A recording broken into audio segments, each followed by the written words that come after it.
For me, I remember thinking like, someone else has to be going through this. Like, it started to come down to a bit of desperation. And then that's where I kind of created EmpowerPeriods, because I really was trying to find somebody else that went through what I was going through, even just to say, I feel the same.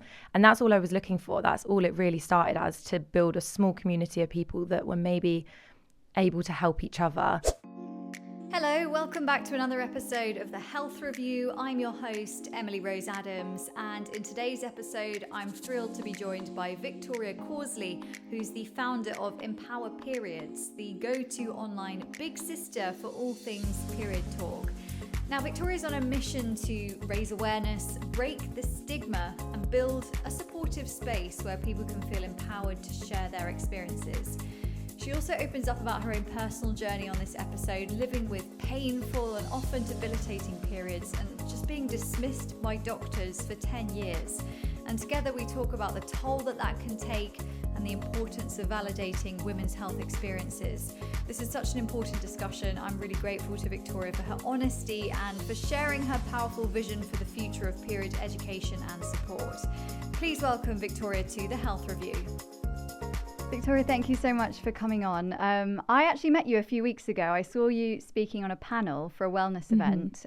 You were talking about a really important topic. Well, it was all about women's health, but you specifically were talking about heavy, painful periods. You've had your own experience, unfortunately, with this. Can you just tell me a little bit about your journey? Yeah, so my journey's been long. So when I was 15, I started to get really heavy periods. I think before then, I actually remember being one of those people that didn't have anything wrong. And then all of a sudden, it just kind of like started happening. So naturally, like a lot of people, I went on the pill. And yeah, since the age of 15 to now being 25, I'm only actually just waiting to hopefully find out if there is anything going on from a laparoscopy. So it's taken a long time, which I'm not alone in. I know a lot of people. And yeah, it's felt like just a back and forth journey, really, for what I would say is heavy periods, but actually is multiple period problems, you know, just like every symptom under the sun kind of thing. So yeah, it's been a long journey, but it's kind of led me to where I am. So And I guess with the laparoscopy, that helps you diagnose something like endometriosis. Yeah. Some people adenomyosis. Fibroids can also, we know, cause heavy, painful periods. Yeah. I guess it's an emotional journey, isn't it? You've saying it's been 10 years. I personally know several people who it's taken 10 years to get a diagnosis of endometriosis. Obviously, there's something wrong, you know, with the system. Awareness is not quite there yet. This is why, you know, I think what you're doing with EmpowerPeriods is so powerful, and it's so important because you're spreading awareness, you're educating, and you're offering support to other people.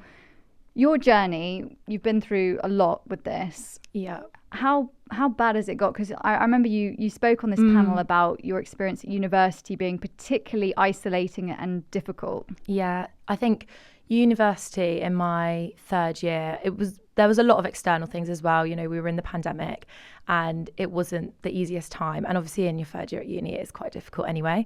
But I think that in combination with my really bad periods is where, like, for me, I remember thinking like, someone else has to be going through this. Like, it started to come down to a bit of desperation. And then that's where I kind of created EmpowerPeriods, because I really was trying to find somebody else that went through what I was going through, even just to say, I feel the same. And that's all I was looking for. That's all it really started as, to build a small community of people that were maybe able to help each other. And it just ended up being that a lot more people than I actually expected felt the same way, which was sad, but really good that we could all kind of unite in a way. Did you find that you weren't able to find those connections at university, but it's actually taken launching something online to meet people with the same sort of issues as you? I think when I look back at myself at uni, I don't really like resonate much with myself, because I'm so outspoken about, you know, how I feel, and like will openly chat about periods and will not be fussed about anything like that comes across of it now. But when I think about myself at uni, I was not like that. I was much more embarrassed, much more shy. And I actually was kind of created EmpowerPeriods off the back of writing my dissertation. So that was actually on the attitudes towards menstruation in the early modern era, because I did history. So it's really interesting. Really interesting. Came from a bit like nowhere. And I think that gave me this, like, whether it was almost anger while I was doing more and more and realizing that was nothing really had changed, or whether it was the fact that I was going through and everything myself. And I think that gave me a bit of like a push to actually create Empower Periods. But if it wasn't for that, I'm not sure I would have, because I don't think we were given the resources at uni nor school. And what kind of sort of impact does that have on your relationships? You know, because uni it can be an amazing time, but it can also be a really challenging time, meeting people, so much change. Yeah. I have premenstrual syndrome, so like most people will have PMS at some point, where you kind of feel all the period symptoms the week prior. So I actually sometimes feel worse the week before my period, which before doing any of this was so confusing, because I was like, why do I feel bad when I'm not even bleeding? And that at university, I remember, was really hard, because you're trying to meet all these people. I was in a relationship that was long distance, which I think a lot of people are at uni as well, and that's really challenging. And trying to figure it all out while also not really knowing why you're feeling that way. And I think until then, I just thought you'd get these symptoms on that 7-day bleed, and if you didn't, there was something wrong with you. But when I realised that actually PMS exists, PMDD exists, and all these things outside of that 7-day bleed are a thing, it was like game changing for me, because I felt more human. I think that's the thing with PMS, isn't it? Like, I think when you're younger, you just think you just accept it as you. Yeah. And you question everything about yourself. Oh, absolutely. And you genuinely believe, like, this is just who I am. Yeah. PMS is real. In terms of a diagnosis, we know you've said that you're not there yet, and it's been a long journey, but what has that journey looked like? So if you've had a conversation with GPs and stuff, what sort of reaction have you had? I think I felt quite neglected over the years. I don't think I felt like my pain was validated by it's hard to say, because you go to the doctor, sometimes one doctor will make you feel finally listened, and that's great, but they can only take you so far, and a lot of people simply don't know the answer.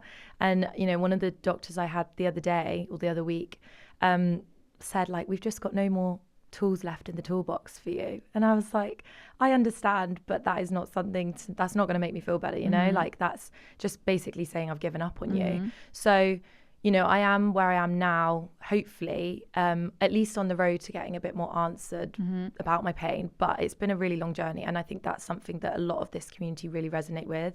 And it feels really lonely, and you just feel quite neglected.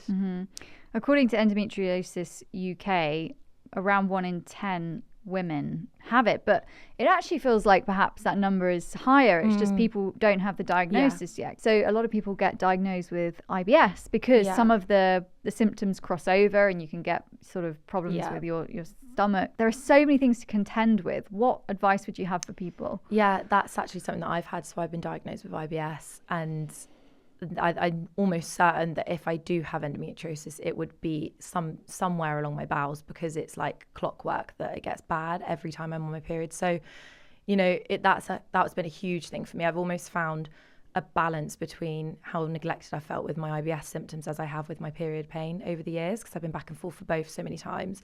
So it's interesting you say that. But in terms of giving advice, I think it's more broad in just, it sounds so vague, but just to speak up about it, like speaking to other people, including friends and even my mum, opening up and just saying, this is what I'm going through. Chances are somebody they know or themselves is actually going through it. And I think that's the best thing that I did in terms of feeling better and actually getting somewhere with it. And also the other thing I really found helpful is taking a list of my symptoms and making sure I go into the doctor's appointment with everything I want to talk about. So I think it's really easy sometimes to get in there and then just forget. But also, as soon as you get the idea that they're not going to be on your kind of team, that's where you kind of dip and don't say everything you want to. So I think either tracking your period and going in saying, this is exactly how I feel, because they could probably spot a pattern straight away. And if they can't, that's your answer to keep going. So just being a bit more prepared and openly chatting about it. It's almost like treating it almost like a business plan or something, isn't it? It feels like you have to be, and of course these poor GPs have such tight days, you know, they have really, really sort of short spaces for each patient. So it's a really difficult situation. And I think having spoken to a few GPs about this, a lot of them say write down everything. Empower Periods is growing. You had viral content. You're doing some really interesting things. Tell us about the community and what your goal is with it. Yeah, so the community is, well, the plan and the mission that we have is to, bottom line, spread awareness about menstruation, speak about the unspoken symptoms, just shed light on these things that nobody talks about, and build a community of sufferers and supporters that can feel less lonely in what they're going through. And actually as well, the viral videos we've had have been with my housemates, 2 guys that, you know, are learning a lot about periods, whether it be living with me or just chatting to me, I don't know. But actually having people want to follow our journey, and, you know, if you're not actually having a period, then you should also know what it is and, you know, how to help. And I think that's what we're trying to do, is to build that community of people that can just have a little hub of everything they've not been taught in school, everything that got skipped. We're kind of here to shed light on it. That's so good. I mean, it's sad that we need these things available. 100%, and the education isn't there at a younger age. But your housemates, they've made some cameo appearances. Just explain what you've been asking them, like the sorts of questions and what they knew about periods. So I feel like they did know, I think they knew more than the average person, just because I don't think they realise how much I speak about it. So naturally they knew like what the menstrual phases were, which actually a lot of my female friends that have periods don't know about. So that was interesting. But yeah, I was just asking them women's health questions. So what's a menstrual cup? What's a speculum? Some of them were obviously, you know, I knew they wouldn't know it and it was a bit far-fetched. And then some things I was like, this is really going to help you when, you know, your girlfriend that they both, you know, have their period or want to get the coil. And it's like really helpful to know like what their partners are going to go through. And yeah, it wasn't to humiliate them. I made that very clear. Like I really didn't want to humiliate them. I really wanted it to be received in the sense that we're showing that these women's health questions aren't just what you guys don't know. I didn't know this either before I looked at it, you know, before I actually read into it. And I think that was what was received. A lot of people in the kind of comments on the videos were saying how shocked they were that either they didn't know that or they showed their partner and they didn't have a clue. And it was definitely received in that light, which is good. That's so good. But it was really interesting. Yes, I think everyone should go and watch the videos because they're fun. And in terms of the taboo topics that you mentioned that people are opening up about in the community, what might some of them be in terms of periods? I think some people have come to me with things that I've not even heard existed for a start. And I think that in itself, if it's a unique scenario, then, you know, I understand why we don't delve into it in school. But I think there is definitely a gap in education on actually not acknowledging everything outside of that 7-day period bleed and like the science behind it. We kind of don't get taught the emotional aspect of it whatsoever. And, you know, that's still, we only really get taught about that in science, because I was taught about sexual health in so much depth and then not about contraception or the side effects of anything. And I think that's still a taboo topic in itself, but also that's what a lot of people share their experiences on. And I think it's those experiences that I literally didn't know existed that really like shock me every time. Like I still get them all the time, messages just saying, you know, how much, which is lovely, this page has really resonated with them and like really like helped them. But it's also always quite sad to hear like what someone else is going through that I didn't even know existed. I guess like for everyone it's so different as well, isn't it? Some people get an upset stomach. Apparently that's extremely common, like shooting pains in your bottom. That's really common. Like all these things, you know, obviously they're the obvious ones like the bloating but there are so many other small symptoms that I guess women just normalize and don't really share. And I guess if you're on the scale of, you know, having a much more heavy and painful period, it can be just so isolating with the fear of, can I go out? Will I leak? We had a small intimate Galentine's event the other day to like get people in our community involved, and it was actually so nice because you always hope when you kind of do these talks and things that people are just going to naturally start chatting about things, but you can never guarantee it. And the conversation actually was just a group of women sharing their stories on exactly that, things that they didn't know were normal for everyone. And there's a feeling that you get when you're in a conversation with someone and they're like, I get that too.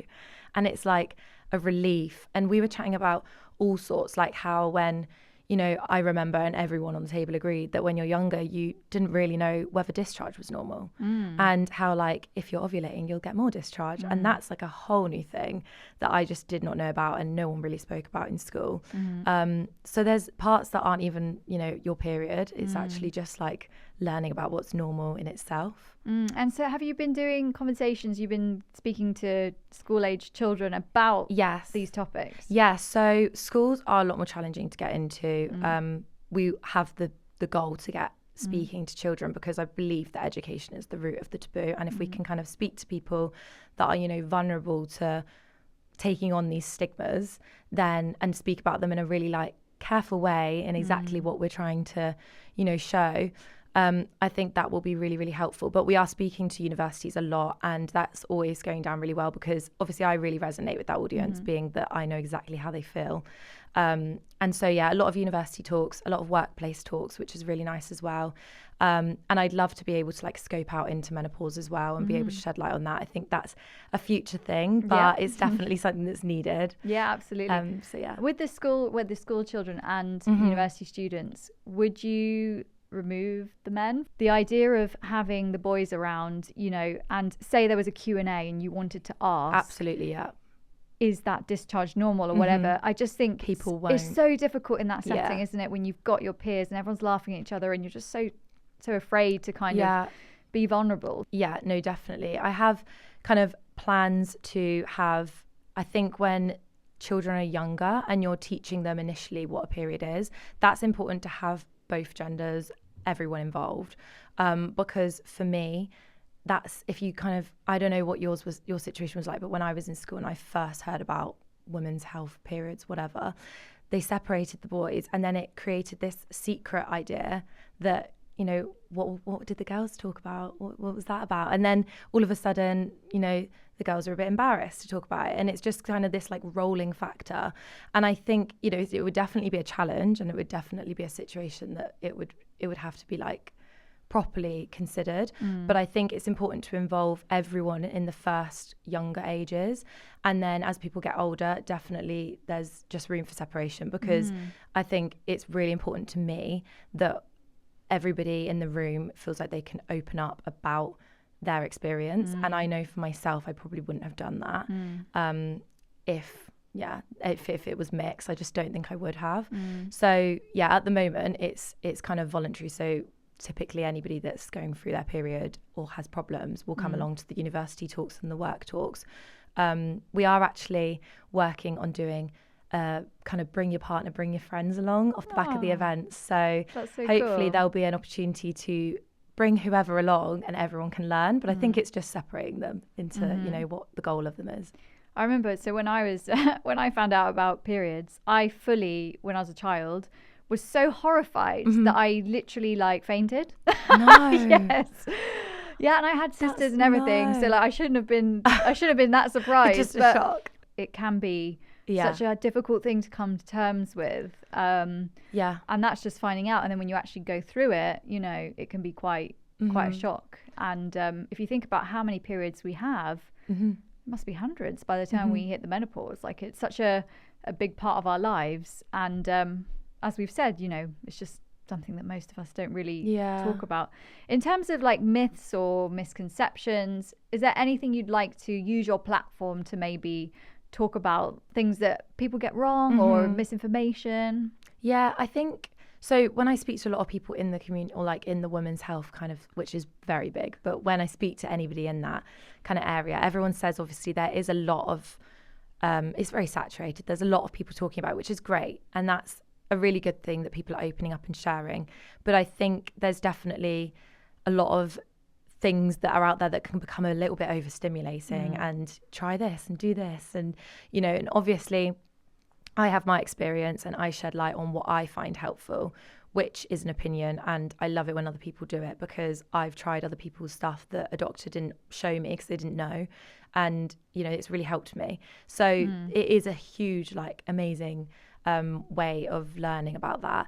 But I think for me, everything we're doing is taking like medically backed, sourced information and creating it into digestible, easy to understand content that I know myself would understand if I wasn't in this environment. And also to just, in terms of just what I want to shed light on, is that periods are normal, but period pain isn't. I think, like we said earlier, we let so many things slide as women to just say, oh, that's normal as a period, but actually period pain isn't normal. And while we might have to just accept that that's a symptom of a period, I would like to see in the future more going into not letting that just be accepted.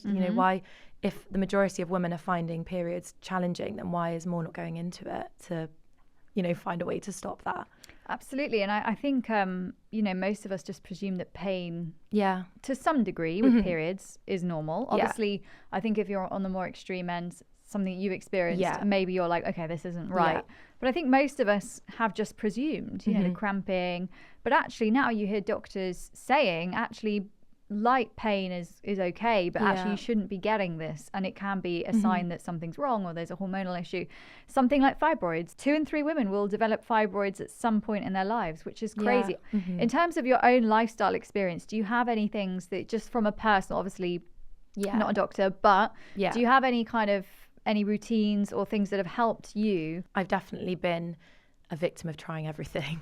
I've found things, so for me, this is always, everyone's always really weirded out by this, but I always find an ice pack works way better than a hot water bottle, which is always helpful to try. So if you do get period cramps that are, really bad, I find that ice actually soothes me better than a hot water bottle. And there is also, you have to be careful with how long you can leave a hot water bottle on your skin. Same with like ice, obviously, and you wrap it up. But you can buy things like ice packs on like Amazon, and they're really helpful. And I personally find that to be game changing. I don't know how I came across trying it, but it's a good job. Yeah, it's really helped. So, and obviously peppermint tea, I say about all the time. Yeah, peppermint tea is so helpful for menstrual cramps and IBS as well. I personally find it's really helpful. So I actually figured this one out at university because my friend, I had such a bad period blow. It was so painful. And at that time in my life, I didn't know whether it was because of what I was eating with IBS or whether it was my period cramps were coming on, and it was just spiraling. So when it was bad, it was really bad. And my friend was like, try a peppermint tea before you were going out. And so I had it while I was like getting ready to go on my, like social, and I felt so good after it. And so now it's like a ritual. And in terms of like the mental health side of it, do you have any practices that you try and incorporate? Yes, I've always been really into yoga and meditation, which I know is kind of like an instant answer when someone talks about mental health, meditate and stuff, but I really find that helpful. Just giving yourself an hour. I see it more as a self-care practice. I know that when I've given myself that hour of a day, I've like really let my mind just sit still. So I find that really helpful. And journaling as well, even if you're not even making sense, but you're just writing everything down. That can also be helpful if you're symptom tracking, just making sure it goes hand in hand. And I think people don't realise how good it can make you feel just putting it on paper and getting it out of your mind. So I found that really helpful over the years. If you want to cycle sync and track your cycle to the point that you can start to, do certain things at different stages of your cycle, that's really, really good. But it's also, not putting pressure on yourself to do that. I think that's really important as well. So using it to your benefit, like when you're in your follicular phase, you might really feel great, and that's, might be your time to start brainstorming new things or like going on those runs, but just not putting the pressure on yourself to do it. That sounds, it sounds sensible, just to be a little bit slower, kinder to ourselves, and a bit more gentle. What you're encouraging is for people who are sort of in that place where they're struggling to open up. And with your events, will there be an opportunity for that? So is it structured where you get like a Q&A at the end and people have an opportunity to ask questions? Yeah, absolutely. So I suppose the idea of every talk we're doing is to give you that space that you can actually ask us questions at the end. And I always think I've done my job right if people are asking questions. And then by the end, there's people chatting about everything and chatting with each other about stuff as well, which is always so nice. I think that's definitely the most important thing for me about the whole thing. It's that empowering feeling that you get gives you that motivation to actually speak up about it. And everyone's in the room is always shaking their head and you know, agreeing with you, because everyone feels the same way. And if they don't, like I said, someone that they know will have. So, you know, I've got 2 sisters, and luckily neither of them have got the period pain that I've dealt with. But I know that if someone they knew was chatting to them about, you know, bad periods, they would definitely bring up, oh, my sister's, you know, got that and had this, and that could then help the next person. So it's just small things that you don't realise can help someone, but you're actually, you know, opening up a whole new door for someone else that's been sat there worrying in silence about it. And we've spoken obviously about things are moving in the right direction when it comes to getting a diagnosis. The support that's on offer, it's not really adequate at the moment for a lot of people, but at least it feels like things are shifting in women's health. You know, 10 years time, 20 years time, what are you hoping to achieve through your community, but also widely, what are you hoping for? So I think, it definitely is improving. People are talking about it more. I think in the future for EmpowerPeriods, I'd like to be consistently needed. I like to think that schools and universities will see the need for this and this platform of relatability and offering that emotional side of a period. And in the long run, in terms of like broadly speaking, I'd just like to see more put into women's health funding. You know, I think it still shocks me how it takes so long for women to get diagnosis. And for me, having obviously been through it, I just want there to be more to get either quicker diagnosis or even just research as to, you know, if it's not that, then what is it? I have obviously mentioned that I have my laparoscopy next week, and in my head I'm not really worried about the physical side of it, to be honest. I'm worried about if they do come back and say that there's nothing, what's next? And that's actually playing on my mind more than anything else, which is strange because I always think, you know, I don't want them to find endometriosis. That would be hard as well, but it's that like bittersweet feeling that it's like, okay, well, what's next then? You know? And maybe that's come off the back of all this like feeling of being pushed away and not, you know, having my pain validated. I'm not sure where that's come from, but that's what's on my mind. So I don't want anyone to be feeling that way in the future. And I think with that will come more research. And how are you sort of mentally preparing? Because that procedure is the, I guess, the most effective way of diagnosing something like endometriosis. In terms of mentally preparing myself for it, I think it's just reminding myself that there are a lot of other people going in the same situation, and that community thing, I suppose, keeps coming up, but that is what's preparing me for it. And I'm also keep thinking that, you know, whatever the outcome, I will ask and speak to other people, and somebody else will have been in this situation before that I know will be able to help me. So I'm just kind of not thinking about it, I suppose, until it happens, because you just don't know.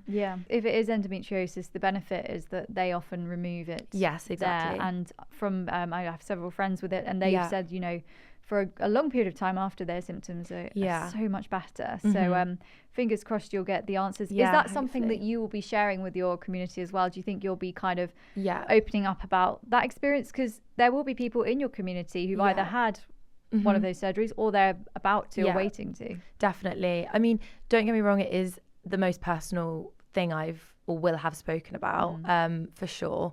But I'm more than open about chatting about it. I think it's so important, and I've seen other people share their stories of prepping for their laparoscopy, and that's really helped me, and I want to make sure that I'm offering that to my community as well, because I know a lot of people will exactly be going through it, and it can be really daunting.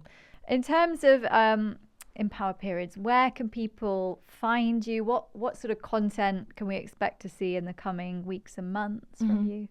So our social platforms, Instagram and TikTok, are kind of main platforms to find us. And then you can contact us directly via email if you have any interest in booking a school, uni or workplace talk, also community, because you know, we're talking with book clubs and netball teams and sports teams. There's literally anybody that feels that they could, or their community in itself could benefit from our community.